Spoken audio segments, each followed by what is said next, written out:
First of all, let me congratulate you for moving the process of confirming the nomination of judge, a civility that I believe speaks well. Let me also say that I remain distressed that during this confirmation process, which overall went smoothly, failed to provide critical documents as part of the record that could have provided us with a better basis to make our judgment with respect to the nomination. I hope with the next nominee who comes up for the Supreme Court, in fact it is my duty to the people to make sure we can thoroughly and adequately evaluate the record of every single nominee who comes before us. As some of you know, I have not only argued cases before appellate courts, but for 10 years was a member of the University Law School faculty and taught courses in constitutional law.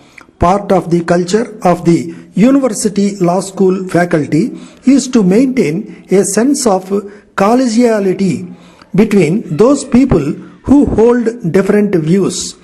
What engenders respect is not the particular outcome that a legal scholar arrives at, but rather the intellectual rigor and honesty with which one arrives at a decision.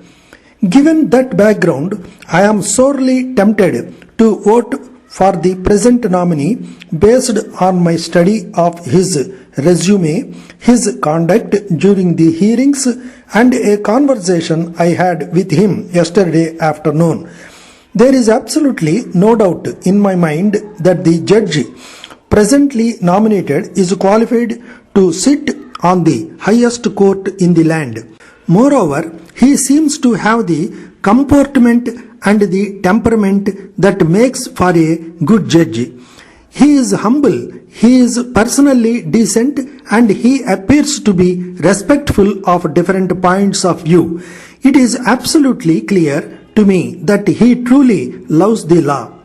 He could not have achieved this excellent record as an advocate before the Supreme Court without that passion for the law, and it became apparent to me in our conversation that he does, in fact, deeply respect the basic precepts that go into deciding a large number of cases that come before the court, adherence to precedents, a certain modesty in reading statutes and constitutional text, a respect for procedural regularity, and an impartiality in presiding over the adversarial system. All of these characteristics make me want to vote for him.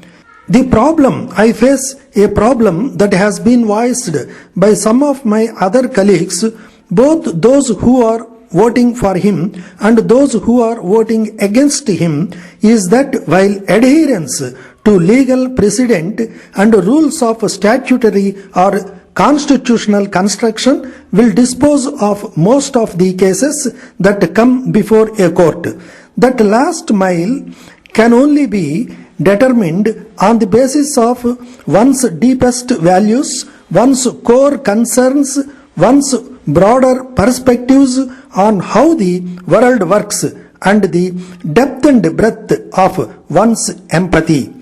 Let me conclude with just one more comment about this confirmation process.